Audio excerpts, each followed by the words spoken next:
मंदिर के निवाले और रोट बेच देता है। मंदिर के निवाले और रोट बेच देता है, और बड़ा कमीना है, अपनी वोट बेच देता है। कभी ना आएंगे तेरे अच्छे दिन, वक्त आने पर तो तू अपनी लगोट बेच देता है। तो सतना शहर जहाँ बसा हुआ है, ये बस्ती जो है ये श्रापित बस्ती है।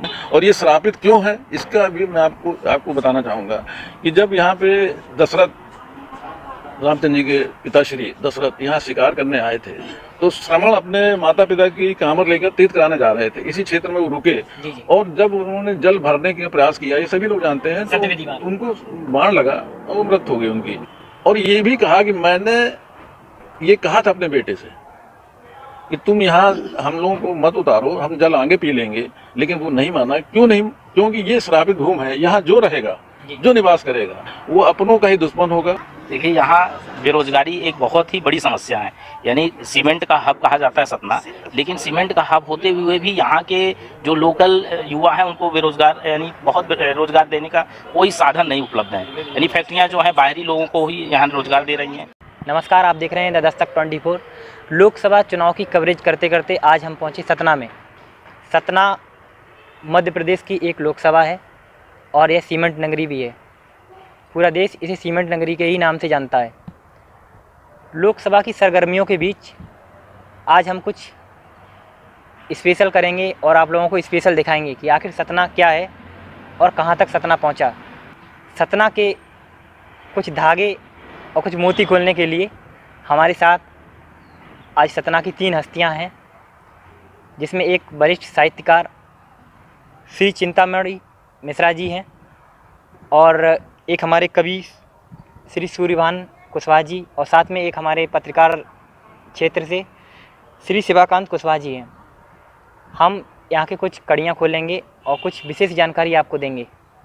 सर, आप तीनों लोगों का पहले तो हम स्वागत करते हैं दस्तक 24 की तरफ से, और कुछ हम आपसे जानकारी लेने की पहले तो अनुमति लेना चाहते हैं, क्योंकि आप एक सीनियर हैं, तो पहले अनुमति दीजिए हमें।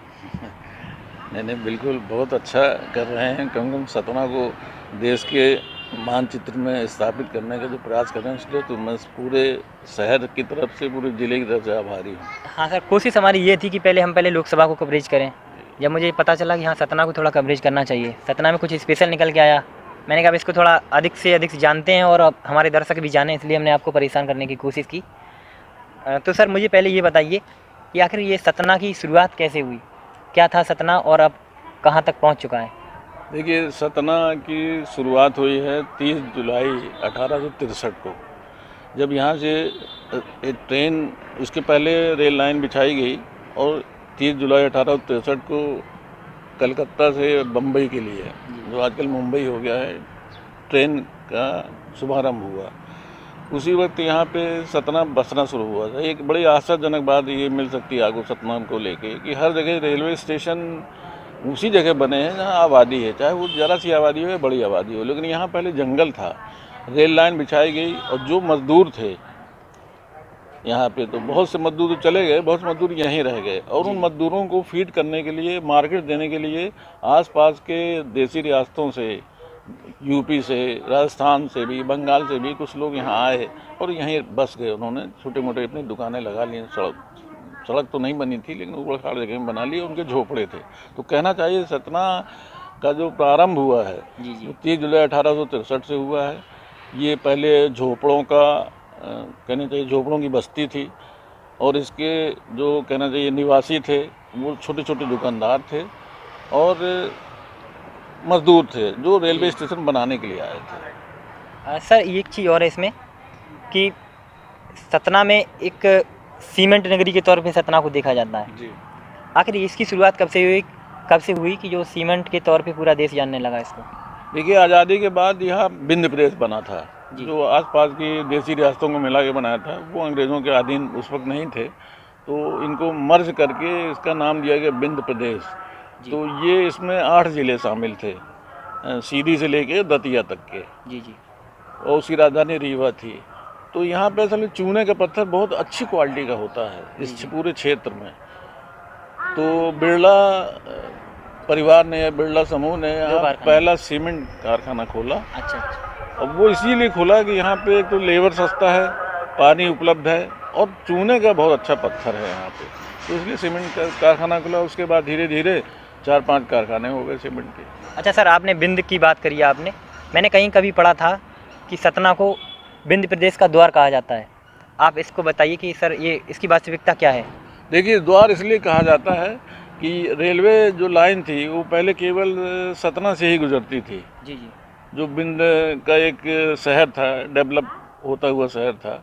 रीवा जो राजधानी थी बिंद प्रदेश की, वहाँ भी कोई रेल लाइन नहीं थी, आज तो अब हो गई है।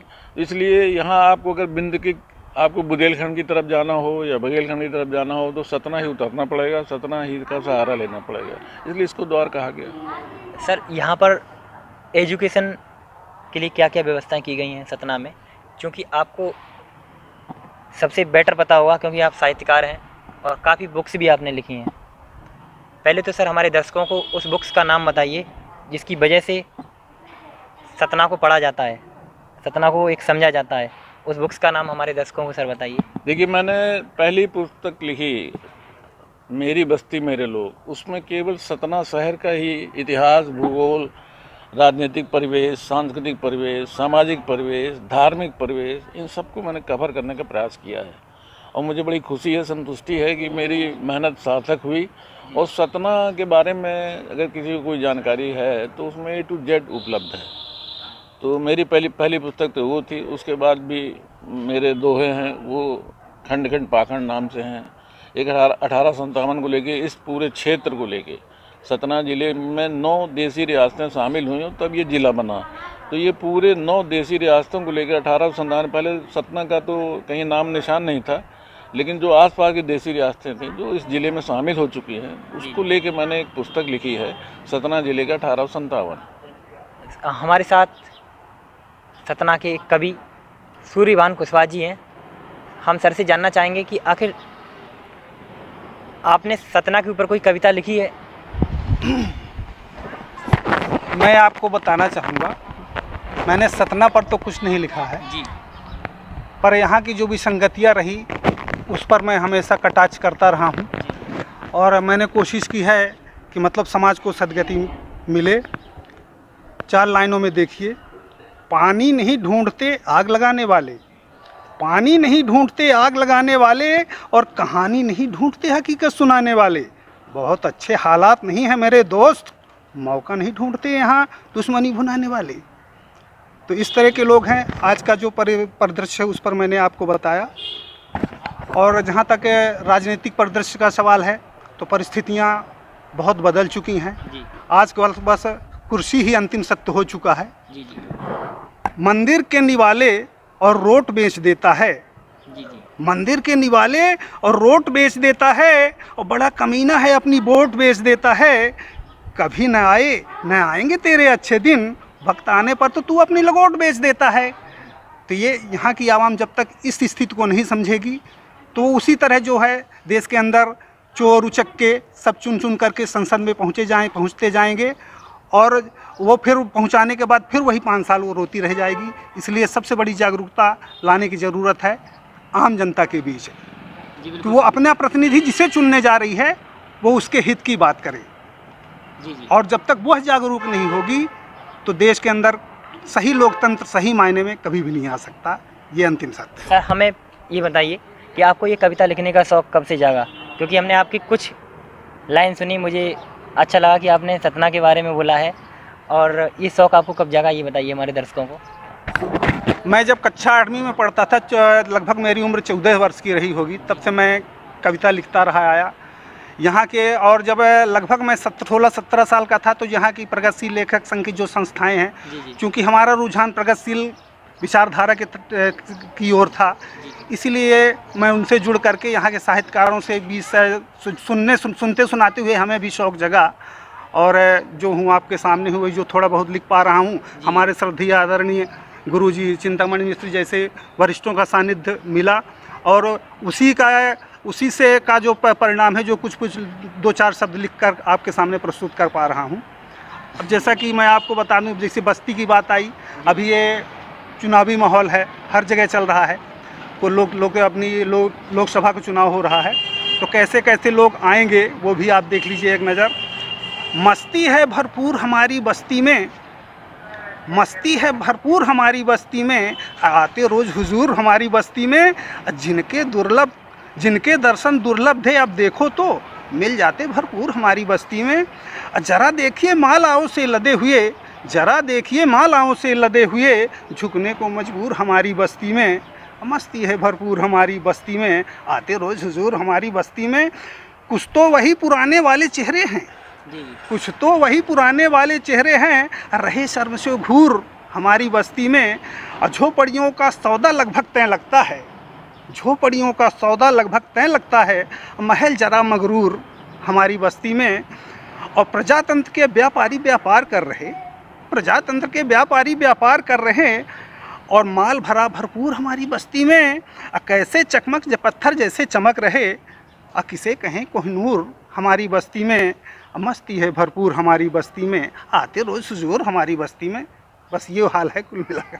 अच्छा सर, आपने एक कविताएं पढ़ी, अगर हमारे दर्शक आपकी इन लाइनों को किसी किताब में पढ़ना चाहें तो कोई किताब में आपकी ये लाइनें हैं?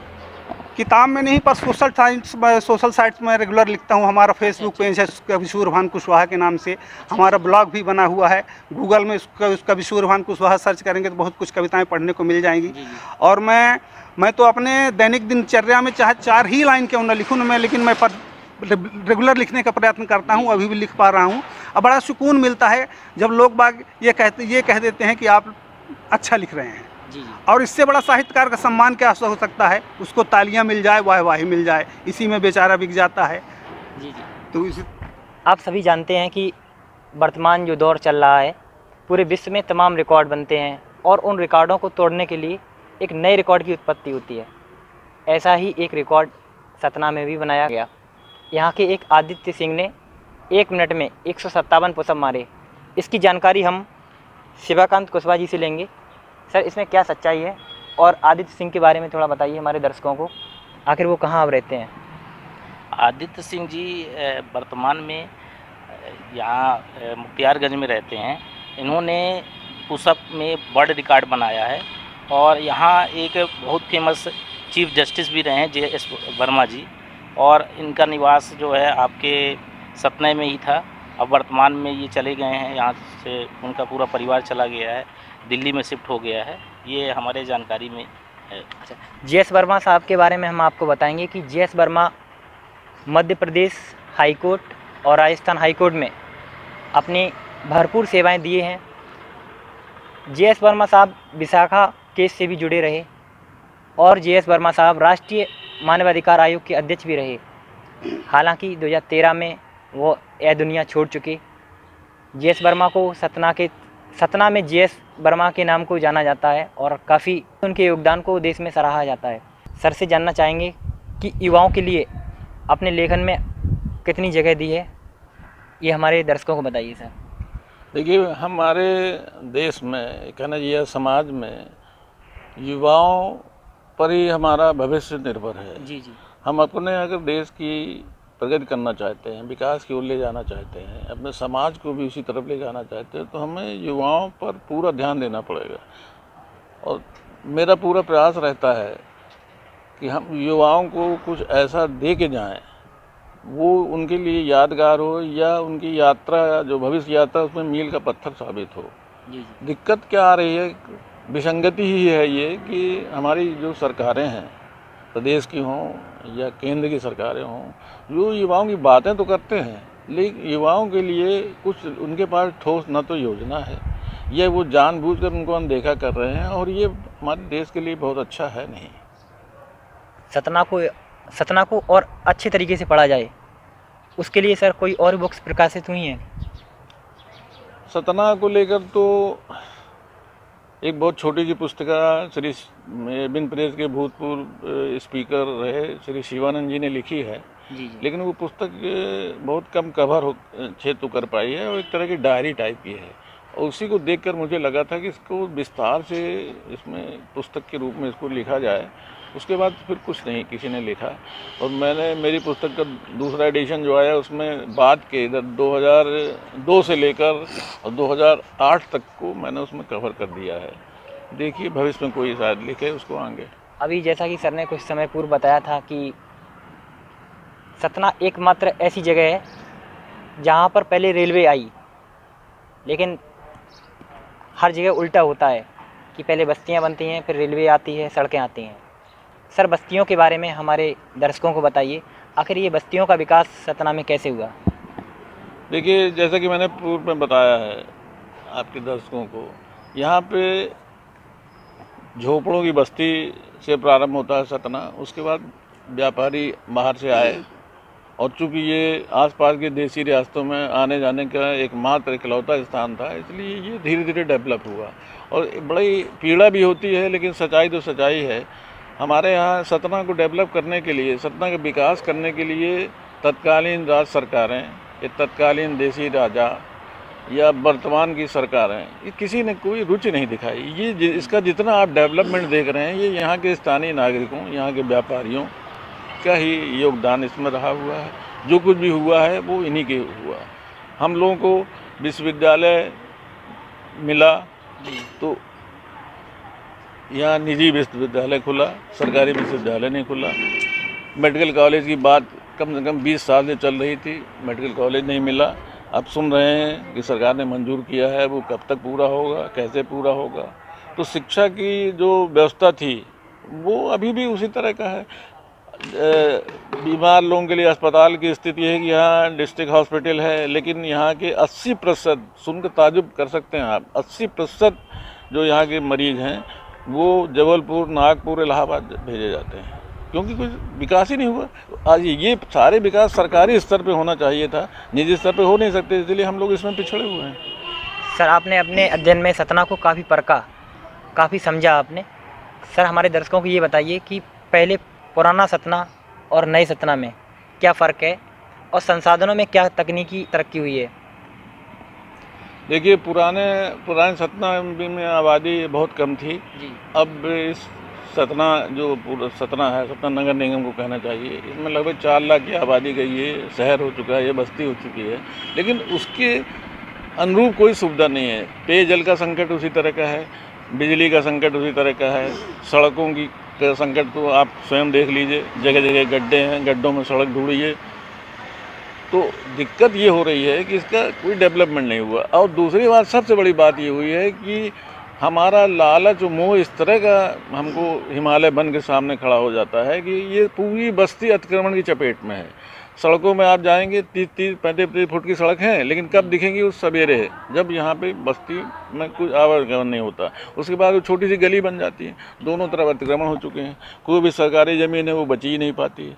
तो सबसे बड़ा रोग कहना चाहिए तो कुष्ठ रोग है सतना के लिए, अतिक्रमण। और वो यहाँ जो नौकरशाही है वो केवल बातें करती है और अतिक्रमण नहीं हट पा रहा है। सर, देश में राजनीति का बाजार बहुत गर्म है, जैसा कि सब जानते हैं, और सारे देश के लोगों को 23 मई का इंतज़ार है। आपने अपनी इस पुस्तक में जो सतना का बखान करती है, इसमें राजनीति को जगह दिया आपने? जी हाँ, उसमें एक बहुत बड़ा चैप्टर है राजनीति को लेकर, सतना की राजनीति को लेकर। मैं आपको बता दूं कि सतना चूँकि देसी रियासत रीवा स्टेट के अंतर्गत था, और कुछ यहाँ का भौगोलिक और कहना चाहिए सामाजिक वातावरण इस तरह का बना रहा जी कि ये जात-पात का शिकार हो चुका है। हमारा पूरा क्षेत्र जात-पात का शिकार है। यहाँ पे राष्ट्रीय मुद्दे पीछे हैं, यहाँ जातियाँ आगे हैं, और हम सब लोगों की पीठ में हम सब लोगों की जातियाँ खुदी हुई हैं।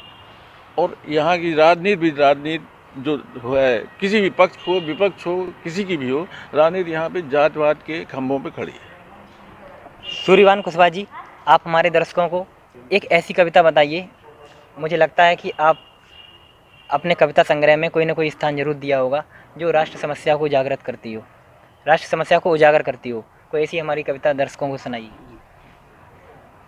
मैं थोड़ा सा विषय से हट के जा रहा हूँ। आदरणीय गुरुजी ने हमारे सतना का इतिहास बताया, अच्छी बात है। जी।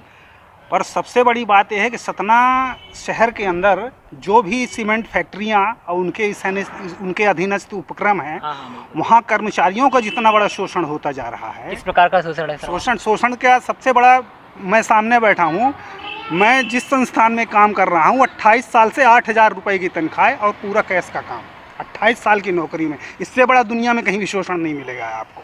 मैं तो कहता हूँ इसे आप चैनल में दिखाएं जी कि हम लोग साहित्यकार हैं और समाज को आईना दिखाते हैं, उस आईने में पर्दा डालने का काम ये फैक्ट्रियाँ करती हैं। आपकी मुस्कुराहट से लग रहा है सर शोषण पर भैया आपने कोई कविता लिखी होगी। सर अभी जितना मैंने सुना है तो शोषण पे ही तो सुना है, कौन सा शोषण से अलग सुना है।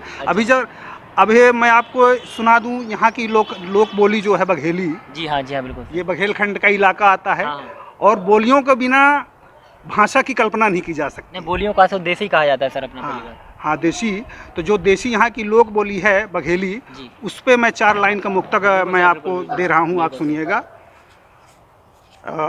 अगना के तुलसी काट के बारी न रूंधा भाई, अगना के तुलसी काट के बारी न रूंधा भाई, अनिबले के टठिया खींच के आँखी न मूंद भाई, अगना के तुलसी काट के आँखी बारी न रूंधा भाई, निबले के टठिया खींच के आँखी न मूंधा भाई, इनखे करे जमाही हिंदुस्तान है, छाती में चढ़ के इनके पंडा न कूद भाई।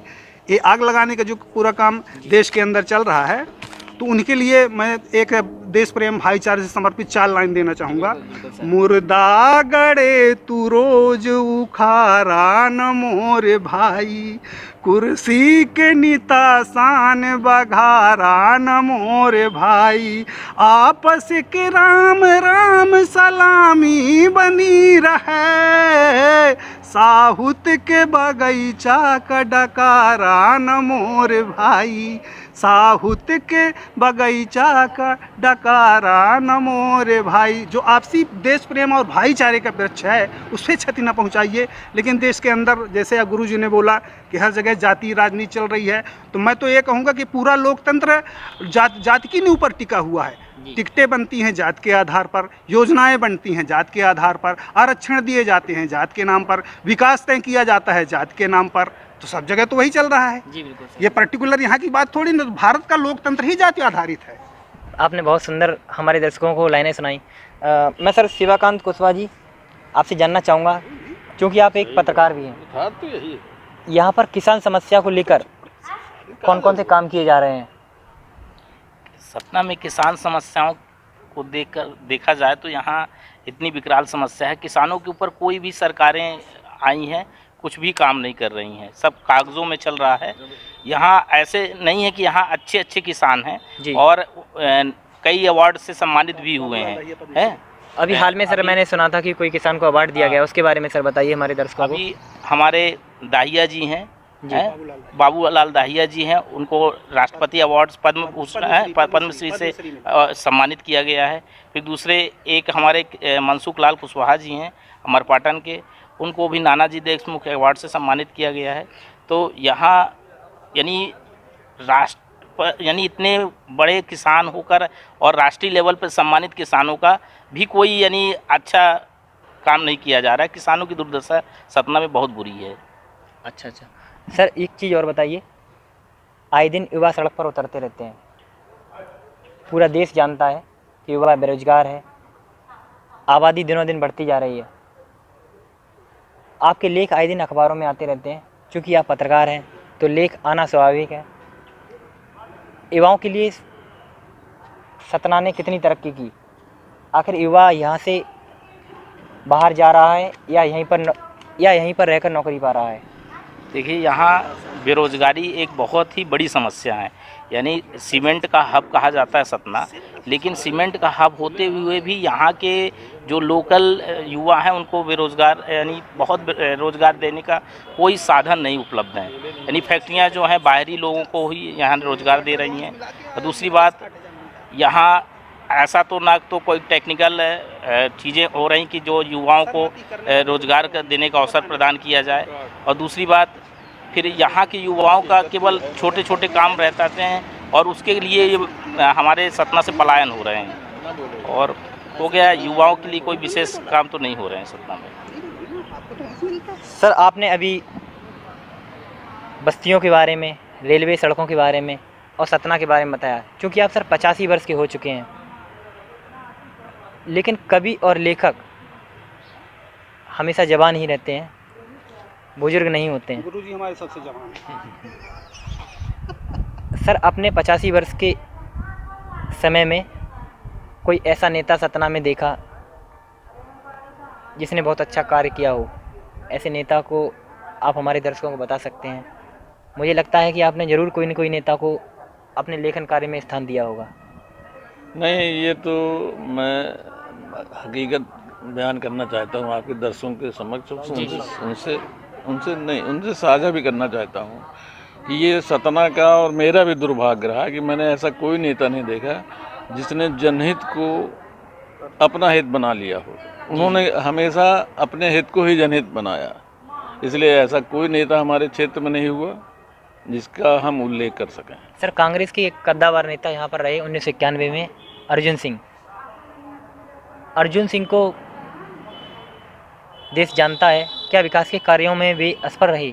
देखिए, अगर अर्जुन सिंह जी या और भी जो लोग हमारे प्रतिनिधि चुन के गए हैं, अगर इनने विकास किया होता तो सतना को आप देख रहे हैं तो सतना में थोड़ी बहुत डेवलपमेंट दिखता होता। जैसे अभी हमारे साथी कुशवाहा जी ने बताया कि युवाओं का, आप अगर रोज़ रेलवे स्टेशन में सूरत जाने वाली ट्रेन देखें तो आप वहाँ देखिए कि इस क्षेत्र का युवा लटक के जाता है।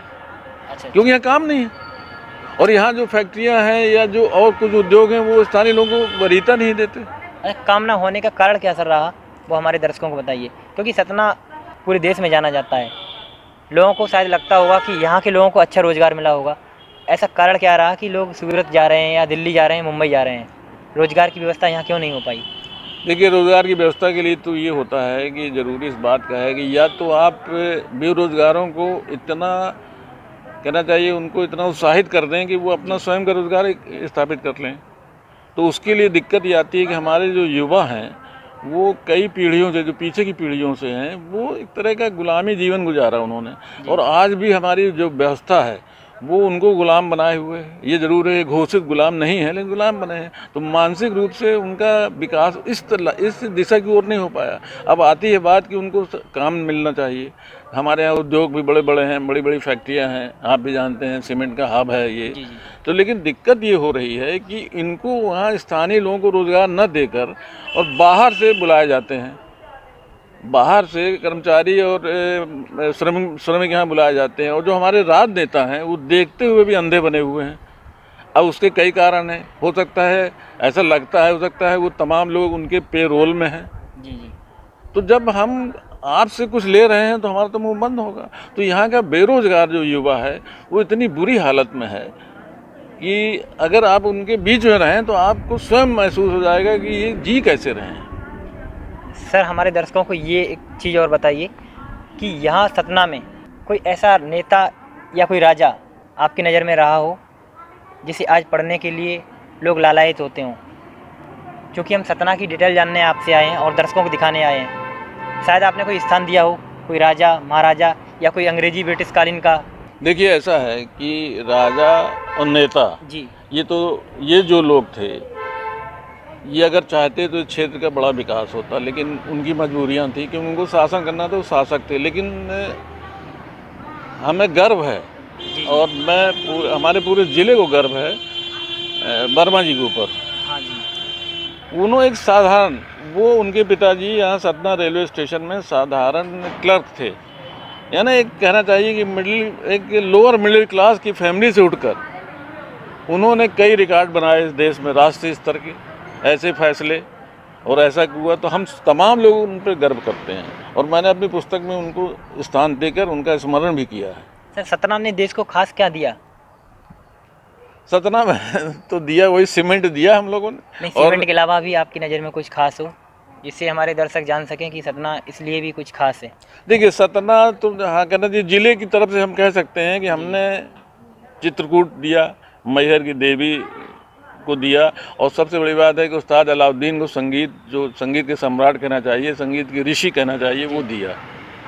ये मैहर के रहने वाले थे शायद? हाँ, मैहर, वो रहने वाले तो बांग्लादेश के थे, लेकिन मैहर के राजा उनको लेके आए थे मैहर में, और उन्होंने उनको गुरु भी बना लिया था। और उन्होंने पूरा आजीवन, मतलब उनकी मृत्यु भी मैहर में ही हुई, और पूरा जीवन उन्होंने देवी, मैहर की शारदा माता और सरस्वती माता, दोनों के बीच में उन्होंने गुजारा। और उनके नाम से जो पूरे विश्व में होता है उसमें हम लोग भी गौरवान्वित हैं कि हमारे क्षेत्र के थे, हमारे क्षेत्र में हैं। और एक घराना ही उन्होंने संगीत में मैयर घराना ही चलने लगा।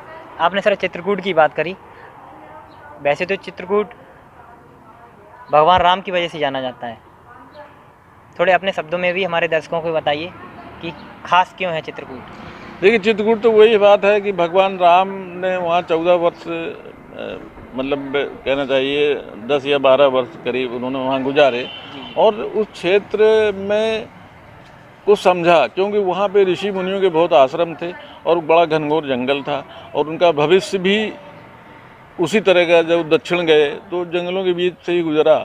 तो उस क्षेत्र को तो भगवान राम के कारण ही जाना जाता है। लेकिन अब हमें बड़ा दुख है कि वो चित्रकूट अब नहीं है। मैंने खुद जो आज से 30 साल 40 साल पहले जिस चित्रकूट को देखा था, इतनी जल्दी वो चित्रकूट कंक्रीट के जंगलों में बदल गया।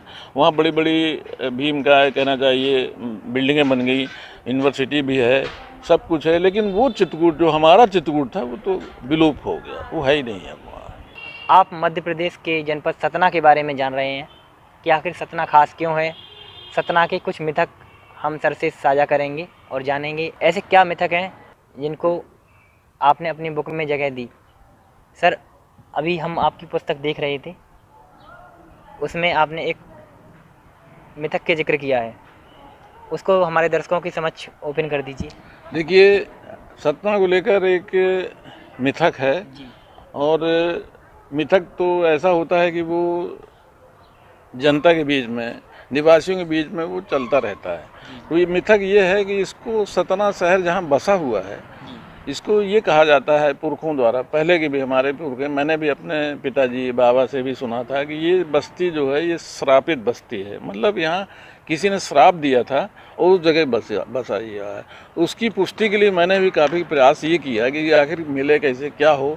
तो मुझे एक बहुत बड़ी एक दिलचस्प चीज़ मिली, वो ये था कि भगवान राम जब दक्षिण की तरफ जाने लगे चित्रकूट से, तो हमेशा क्या होता है कि कोई भी व्यक्ति जाएगा, सड़क तो नहीं बनी थी, जंगलों के बीच से जाना था। तो कोई अगर कोई जाएगा तो शॉर्टकट ही का रास्ता ढूंढेगा या सबसे नज़दीकी रास्ता ढूंढेगा। लेकिन बड़े आपको ताजुब होगा अगर आप राम पथ गमन देखें तो चित्रकूट से भगवान राम सीता माता और लक्ष्मण के साथ जब दक्षिणी तरफ गए तो पन्ना जिले का सिंहपुर पहाड़ी खेरा काफ़ी दूर है, वो वहाँ से चल के उसको इस धरती को अवॉइड किया, उन्होंने छोड़ा। और वो चलते हुए वो देवनगर के पास से उन्होंने मैहर को भी छोड़ के और कटनी को भी छोड़ के वो निकले। तो लगता है कि उनको ये मालूम था कि हम जिधर जा रहे हैं वो क्षेत्र है, क्योंकि रात विश्राम भी करना पड़ता, रहना भी पड़ता, कुछ दिनों के लिए पैदल जा रहे थे। तो उन्होंने ये शायद मेरा विचार है कि उन्होंने इसको इसलिए छोड़ा कि ये धरती श्रापित है, अगर यहाँ समय गुजारेंगे तो हो सकता है कि परिस्थितियाँ दूसरी हो जाएं। और ये श्रापित क्यों है इसका भी मैं आपको बताना चाहूँगा कि जब यहाँ पे दशरथ, रामचंद्र जी के पिताश्री दशरथ यहाँ शिकार करने आए थे, तो श्रवण अपने माता पिता की कांवर लेकर तीर्थ कराने जा रहे थे, इसी क्षेत्र में वो रुके। और जब उन्होंने जल भरने का प्रयास किया, ये सभी लोग जानते हैं, तो उनको बाण लगा और वो मृत्यु हो गई उनकी। अब मरते वक्त उन्होंने ये कहा था उनसे, कहना चाहिए अपने दशरथ से, कि ये जल वहाँ पहुँचा दीजिए। वहाँ पे हमारे माता पिता वहाँ पेड़ के नीचे कांवर में हैं, वो अंधे हैं, वो लेके जल गए। बाद में सभी लोगों को मालूम है, तो मैं संचय में बताऊंगा, जब वो जल उन्होंने उनको दिया तो वो पहचान गए उनका बेटा नहीं है। तो उन्होंने श्राप तो दी उनको उसकी, और ये भी कहा कि मैंने ये कहा था अपने बेटे से कि तुम यहाँ हम लोगों को मत उतारो, हम जल आगे पी लेंगे। लेकिन वो नहीं माना। क्यों नहीं? क्योंकि ये श्रापित भूमि है, यहाँ जो रहेगा, जो निवास करेगा, वो अपनों का ही दुश्मन होगा, अपने लोगों के पेट में छुरा भोंकेगा, ठगी करेगा, बेईमानी करेगा और उनको धोखा देगा। तो एक मिथक तो हमारे यहाँ ये है सतना को लेकर कि ये श्रापित भूमि है, यहाँ कोई किसी का अपना नहीं है। सर, वैसे तो कवि और लेखक के लिए हर शब्द लेखन कार्य के लिए बहुत ज़रूरी होता है और हर शब्द बड़ी मुश्किल से लिखा जाता है। हर लेखक और कवि के लिए हर शब्द निराले होते हैं। पुस्तकों और पुस्तिकाओं में ऐसे शब्द जान डाल देते हैं। सर, हमारे दर्शकों को बताइए आप कि आपने अपनी पुस्तक में ऐसा चैप्टर जो बेहद खास हो, जिसे आप बेहद पसंद करते हो, उसके बारे में बताइए। देखिए, मैंने अपनी पुस्तक में सन 1942 की एक घटना का उल्लेख किया है। सतना में पॉलिटिकल एजेंसी थी जिसमें अंग्रेज अधिकारी और कर्मचारी काम करते थे। उनमें एक एलिफेंटन नाम के पॉलिटिकल एजेंट थे, उनकी शादी हुई थी लंदन में। वो अपनी पत्नी के साथ जब यहाँ आए तो उनको स्वागत सत्कार करने के लिए आसपास के राजाओं ने एक, कहना चाहिए जो यहाँ आजकल जिसमें गर्ल्स डिग्री कॉलेज है, वो महाराजा रीवा की कोठी थी, उस पर एक शाम के भोज का और मनोरंजन का इंतजाम किया गया। उसमें इलाहाबाद से एक गायिका जो जिनका नाम जानकी बाई था, पर उनको जनता उनको 56 छुरी कहती थी, उनका मुजरा कराने के लिए उनको लाया गया। दिक्कत ये हुई थी कि उनके चेहरे पे बड़े दाग थे। तो कुछ लोगों ने रीवा महाराजा को ये कह दिया कि ऐसी गायिका को लाया गया है जो सुंदर नहीं है और देखने में बड़ी कहना चाहिए बदसूरत है। तो उन्होंने कहा नहीं, दूसरा इंतजाम करो। लेकिन दिक्कत ये थी कि इस क्षेत्र में कोई इतनी उच्च कोटि की अच्छी गायिका नहीं थी, तो कोई इंतजाम हो नहीं सकता था। तो ये हुआ कि ठीक है, उसको कह दो गायिका को कि वो अपना पूरे टाइम में महफिल में अपने चेहरे को दुपट्टे से ढके रहेगी। रात के भोजन वोजन के बाद 9 साढ़े 9 बजे उस कोठी के हॉल में, दरबार हॉल जाना, वहाँ पे मुजरा शुरू हुआ और उसने गाया। इतना बढ़िया गाया कि जो रीवा महाराज थे और भी जो आसपास के राजा थे वो तो थे ही। रीवा महाराज अपने कुर्सी से खड़े हुए, उन्होंने गले से अपने सोने का कंठा निकाल के उसकी तरफ फेंक दिया, उसको अर्पण किया। उसने उस कंठे को उठाया और उनके पास गई, वो चेहरा उसका ढका हुआ था, वो गई, उसने वो कंठा उनके पैरों के पास रख दिया और अपना चेहरा खोला और कहा, महाराज मैंने अपना मेहनताना तो पा लिया, इलाहाबाद ही में आपके लोग दे गए थे, मैं ये नहीं स्वीकार करूँगी। उन्होंने कहा क्यों? उन्होंने कहा कि मैं ऐसी जगह जहाँ कला की, गुण की कद्र न हो, केवल रूप देखा जाए, वहाँ से मैं कोई भी इनाम पुरस्कार नहीं लूँगी। तो ये उस वक्त के समय में जब ये देश गुलाम था, राजाओं के पीठ पे अंग्रेज खड़े थे और अंग्रेज़ों की वो महफिल थी, इतना बेहतरीन, इतना साहसपूर्ण एक जवाब दे रही है एक गायिका, इसका मैंने उल्लेख किया अपनी पुस्तक में। सूर्यवान कुशवाहा जी, भारतीय किसानों के ऊपर आपने कोई कविता लिखी हो तो उसको ज़रा गुनगुना दीजिए हमारे दर्शकों के लिए। किसानों की ऊपर मैंने बघेली में लिखा था, हिंदी में तो नहीं है, और रचनाएं अभी उतनी कंठस्थ भी नहीं है, पर मैंने लिखा है, किसान पे बहुत लिखा था, ऐसा नहीं है। पर मैं आपकी जहाँ अभी तक अभी गुरुजी ने यहाँ की परिस्थितियों के बारे में बात कही, तो ये सतना शहर की जनता के अंदर एक चीज़, यहाँ की राजनीतिक परिदृश्य की मैं एक बात बता दूँ आपको। यहाँ के राजनेताओं ने जितना जाति के आधार पर लोगों को बांटने का कार्य किया है, और यहाँ की जनता ने इतना होशियार जनता है कि उसने जब अपना निर्णय दिया है तो अच्छे को पसीना छूट गए हैं। इस सतना शहर की जनता ने गुलशेर अहमद को भी अगर सांसद बनाया है तो सईद अहमद भी यहाँ से विजयी होते हैं, जबकि वो अल्पसंख्यक से आते हैं। कौन सी पार्टी से सर? ये कांग्रेस से जीते थे। अच्छा, कांग्रेस। तो उसको भी उनको भी मौका देती है, तो सांसद सुखलाल कुशवाहा जी को भी मौका देती है। तो सांसद गणेश सिंह 3 बार से लगातार सांसद हो ही रहे हैं। तो यहाँ की जनता ने भेदभाव नहीं किया, जनता ने अपने हिसाब से सही निर्णय दिया है। और जनता के बीच में जो आपसी भाईचारे का भाव था, लोगों ने जितना भी तो तोड़ने का प्रयास किया वो उतना ही गहरा होता चला गया है। यहाँ आपसी जो भाईचारा था, भाईचारा को जब भी यहाँ पर आघात पहुँचाया लोगों ने, वो उतना ही और गहरा हुआ। और लोगों समझ गए कि ये राजनीतिक कुचक्र है, इसे हमें नहीं पढ़ना चाहिए, और बारी बारी से सबको मौका देती चाहिए। शंकर लाल तिवारी को भी अगर विधानसभा में वो मौका देती है, तो यहाँ अभी वर्तमान समय में सिद्धार्थ सुखलाल कुशवाहा जी को भी वो मौका दे रही है। तो ये जनता सब समझती है कि हमारा कहाँ भला होने वाला है, और 2-2, 3-3 बार आजमा भी चुप कर भी देखती है कि भाई अभी भी संभल जाओ आप। अब इसके बाद भी अगर नहीं समझती है तो उसको पटकनी देना हो तो जनता के हाथ में ही है। तो मैं तो अपने सतना लोकसभा की जनता को बधाई देना चाहूँगा कि इतनी अच्छी जनता आपको कहीं नहीं मिलेगी जो यहाँ के माहौल को भांप जाती है। अब रही बात कविता की, तो मैं 2 लाइन बस ऐसे आपको दे रहा हूँ। आजकल हाथ में हाथ कौन देता है, आजकल हाथ में हाथ कौन देता है, भूखे को दूध भात कौन देता है, हर कोई मगरूर है बस खजाने में, यहाँ जनता का साथ भला कौन देता है, जनता का साथ कौन देता है। तो यहाँ सब अपनी अपने में लगी हुई है। अब ये मौसम आ ही गया है, मौसम करीब है, बाहर आएगी, स्वार्थ की कुर्सियाँ फुहार आएगी, और गरजेंगे मंच से फिर बादल, फिर आफत की नई बयार आएगी। तो ये चलता रहता है, कुछ देख ही रहे हैं। तो ये परिस्थितियां हैं, लगभग पूरे देश में चल रही हैं।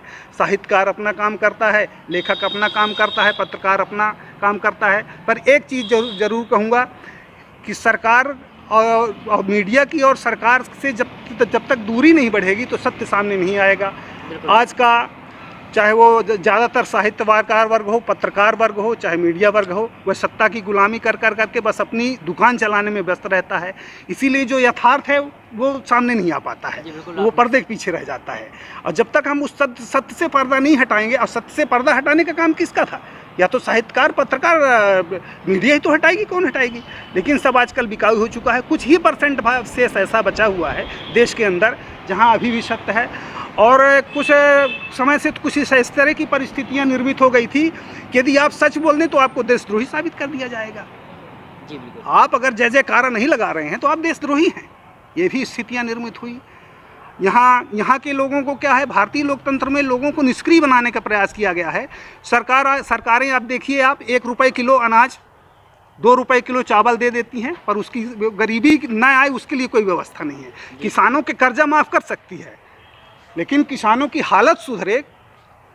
और सबसे बड़ा अन्याय तो इसे यहाँ की व्यवस्था पर है। आप सोचिए, व्यापारी जो है, जूते बनाने वाला अपने सामान का खुद मालिक है, वो चाहे जितने में बेच दे। आपको जूता वो 500 रुपये में भी बेच सकता है, 2000 में बेच सकता है। लेकिन किसान की ये हालत है कि किसान अपने खेत से जो फसल उगाता है, दिन भर खून पसीना एक करता है, उसका समर्थन मूल्य सरकार निर्धारित करती है। मतलब हम अपने वस्तु के मालिक नहीं हैं। उसका दर्द हमने झेला है, खून पसीना हमने झेला है, दिन रात हमने किया है। पूस की ठहाकी रातों में जब 0 डिग्री सेंटीग्रेड तापमान पे खेतों में पानी लगाने यहाँ का किसान जाता है, उसका वो मूल्य वो निर्धारित नहीं करेगा। जी। तो ये क्या है ना, ये जो पूंजीपतियों का बोलवाला जो रहा है लोकतंत्र, वो जब तक हम तो कहते हैं कि जो ये संसदों में स्कीम बनती है ना, किसानों की अगर बात हो रही है तो हमारी स्कीमें गाँव में बननी चाहिए। भाई जब तक आप गांव नहीं, हवाई अगर सूखा पड़ गया तो उसका हवाई दौरा किया जाता है। क्यों हवाई दौरा करोगे भाई? गांव में जाके आप देखो ना क्या स्थितियां हैं, आप आंखों से तो देखो। और किसान की नीतियां बनाई जाती हैं, वहाँ पर किसान नहीं होता है। एसी में बैठे लोग किसान की नीतियां बनाने हैं, जिन्हें का धूप से कोई रिश्ता नहीं होता है। ये क्या है? जब तक ये स्थितियाँ नहीं सुधारी जाएगी तो ना तो किसान सुधरने वाला है, ना कोई मुफ्त में खिलाने से कोई सुधरने वाला है। बस चुनाव आने में वही झूठी कोरी घोषणाएं हो जाती हैं। कोई कहता है तो वक्त बदलाव की बात करता है, तो कोई अच्छे दिन आने की बात करता है। बस वही जनता को बेवकूफ़ बना करके सब कुर्सी तक पहुंच जाते हैं। ये भोली भाली जनता हर बार ठगी जाती है। तो ये ठगने का सिलसिला, इसीलिए अब जनता को जागृत होना पड़ेगा। जनता को अपने जातिगत मोह से बाहर निकल करके और उससे स्वार्थ से बाहर निकल करके अगर अपने हित के बारे में सोचेगी, तब मजबूत लोकतंत्र बन सकता है, वरना देश की स्थितियाँ यही रहेंगी। सर, हमारे दर्शकों को बताइए कि सतना के सुधार के लिए सरकारों को कौन कौन से कदम उठाने चाहिए? सरकार कोई भी कदम उठा ले, दिक्कत ये है कि ईमानदारी से नहीं उठाए जा रहे कदम। योजनाएं तो कागज में बनती हैं। अब हमारे यहाँ अमृत जल योजना है, जिसमें ये दावा किया गया है कई करोड़ रुपए की है, कई साल से वो चल रही है, पूरी ही नहीं हुई है। उसमें ये दावा किया गया कि लोगों को 24 घंटे पानी मिलेगा, तो उपलब्ध नहीं है। कई साल से चल रही है, पूरे शहर को खोद दिया। दूसरा, भूमिगत नाली बनाने के लिए था, गटर बनाने के लिए था, उसका कुछ नहीं हो रहा। तो दिक्कत ये हो रही है कि ये तमाम चीज़ें नौकरशाही के हाथ में दे दी गई। नौकरशाही की एक खासियत क्या होती है कि वो केवल अपना टाइम पास करते हैं। वो आते बाहर से हैं, वो जानते हैं 2 साल 3 साल बाद हमको चले जाना है। तो दिक्कत यही हो रही है। हमारे यहाँ नगर निगम है, लेकिन नगर निगम के पास कोई अधिकार नहीं है, आपस में लड़ते रहते हैं, और योजनाएँ जो कुछ हैं वो कुछ नहीं हो पा रही हैं। इसलिए मुझे तो नहीं लगता कि सतना का भविष्य बहुत अच्छा है। कुछ हम राजनीति के आंकड़े आपको बताएंगे, और साथ में हमारे साथ शिवाकांत कुशवाहा जी हैं। आप एक पत्रकार भी हैं और काफ़ी जनता पर सर्वे करते रहते हैं, चाहे वह मतदाता के रूप में हो या अन्यंत्र कोई भी और सर्वे हो। हम आपको बता दें कि वर्ष 2011 के तहत सतना की आबादी 22,28,935 है, जिसमें 78.72% आबादी ग्रामीण क्षेत्रों में रहती है और 21.28 आबादी शहरों में रहती है। अगर यहाँ वोटिंग परसेंटेज की बात करें तो वर्ष 2014 में लोकसभा में 62.65% वोटिंग हुई थी। सर, क्या लगता है आपको कि वोटिंग परसेंट को लेकर वर्तमान मतदाता जागरूक हुआ है या नहीं? देखिए, वोटिंग परसेंट को लेकर मतदाता जागरूक हुआ है ऐसा नहीं है। अभी जागरूकता आई है। जो इलेक्शन चुनाव आयोग है उसने कई यानी पब्लिसिटी किया है तो उससे भी जागरूकता आई है और लोगों का वोटिंग करने का उत्साह तो है, लेकिन क्या है, यहाँ जो प्रत्याशियों के लेकर नाराज़गी रहती है कि किसी प्रत्याशी को बार बार रिपीट करना और फिर डेवलपमेंट की बात करना, तो यहाँ विकास के नाम पे तो सतना में तो कुछ खास विकास दिखता नहीं है। जैसे विकास होता है यहाँ शिक्षा स्वास्थ्य में मेन विकास होता है। यहाँ शिक्षा व्यवस्था भी चरमरा चुकी है और स्वास्थ्य में भी खास विकास नहीं हुआ। यहाँ यदि कोई गंभीर बीमारी किसी व्यक्ति को हो जाती है या कोई बड़ा दुर्घटनाक्रम हो जाता है या कोई बड़ी घटना घट जाती है तो बाहर जाना पड़ता है। यहाँ नज़दीक रीवा में भी वो फैसिलिटी हो गई है वर्तमान में, लेकिन पहले नहीं थी। अब वर्तमान में हो गई, लेकिन डॉक्टर भी उस हिसाब से है नहीं। तो स्वास्थ्य के मामले में तो जीरो है सतना। मेडिकल कॉलेज की सौगात मिली है, लेकिन मेडिकल कॉलेज कब बनेगा इसका कोई ठिकाना नहीं है। एक सर अंतिम सवाल और आपसे पूछूंगा कि यहाँ पर 6 बार भारतीय जनता पार्टी, 4 बार कांग्रेस और 1 बार जनसंघ और 1 बार बीएसपी जीतकर भारतीय संसद तक पहुँची है। पहले तो आप बताइए, क्या ये आंकड़े हमारे सही हैं? जी, ये आंकड़े आपको सही हैं। अब आपको क्या लगता है भारतीय जनता पार्टी देश में दोबारा आएगी? देखिए, क्योंकि आप आंकड़े जुटाते रहते हैं और आप एक पत्रकारिता पोल खोलने वाली करते हैं, सर्वे करते हैं आप। देखिए, देखा जाए तो यहाँ ऐसा यदि जो हमारा सर्वे रिपोर्टिंग है उसके आधार पे ये अलायंस की सरकार बनने का है, लेकिन पूर्ण बहुमत से कोई भी पार्टी सरकार नहीं बना पाएगी वर्तमान जो स्थितियां हैं। लेकिन रही सतना की बात, तो सतना में यहाँ तो जाति के नाम पे चुनाव, सतना की जो राजनीति होती है वो जाति पे डिपेंड करती है। लेकिन वर्तमान परिदृश्य को देखा जाए तो वर्तमान सांसद से निगेटिविटी है, लेकिन यदि देखा जाए तो यहाँ लोग वो विकास को भूल जाते हैं, जाति के आधार पे, हाँ, जाति पात पे चले जाते हैं। तो और फिर मोदी की एक जो ब्रांडिंग है, लोग कहते हैं मोदी ब्रांडिंग है, तो युवा जो मतदाता है वो मोदी जी के उसमें ज़्यादा यानी फेवर करता है। तो मेरा हिसाब से यानी सरकार जो है वो लगभग अलायंस में केंद्र में बनेगी, ये मेरा पूर्ण विश्वास है। सर, एक चीज़ और बताइए, शायद अपने सर्वे में आपने जगह दी हो, यहाँ कांग्रेस, भाजपा और बसपा ने और जनसंघ ने शासन किया है, ये प्रत्याशी अपने कार्यकाल में सफल हो पाए हैं? देखिए, ये प्रत्याशी कोई भी यानी जिन को मौका दिया गया है ये कोई सफल पूर्ण रूप से कंटिन्यूटी नहीं बना पाए हैं कोई भी प्रत्याशी। यानी यहाँ की जनता ऐसी है कि यहाँ बदलाव चाहती है, बदलना चाहती है, लेकिन उसको थोप दिया जाता है, उसी व्यक्ति को यदि बार बार थोप दिया जाता है तो वाजिब है कि निगेटिविटी रहेगी। लेकिन यहाँ का जो चुनाव, आपको एक चीज़ बता दिया कि यहाँ पे जातिवाद के नाम पे लोग चुनाव को लड़ते हैं और फिर जाति का जहर घोल दिया जाता है। कई चीज़ें होती हैं इसमें। मेरे हिसाब से यदि विकास, डेवलपमेंट जातिवाद से हट के देखा जाए तो यहाँ बदलाव ज़रूरी है। आप आज के एपिसोड में देख रहे थे मध्य प्रदेश राज्य के जनपद सतना के बारे में। हमने यहाँ के कुछ पहलुओं को खोला और आपको कुछ खास बताया। इसके अलावा आपके पास कोई खास जानकारी हो तो हमारे कमेंट बॉक्स में लिख भेजें, और साथ ही हमारी स्क्रीन पर आपको ईमेल आईडी दी जा रही है, आप हमें मेल भी कर सकते हैं और कमेंट भी कर सकते हैं, ताकि हम सतना के बारे में कुछ और लोगों को दिखा सकें कि बेहद ख़ास सतना क्यों है। आप हमारे इस एपिसोड को अधिक से अधिक शेयर करें और लाइक करें, ताकि सतना का जो इतिहास है और सतना की जानकारी है वह लोगों तक पहुंच सके। हम फिर से एक नई जानकारी के साथ और एक नई जगह के साथ हाजिर होंगे। तब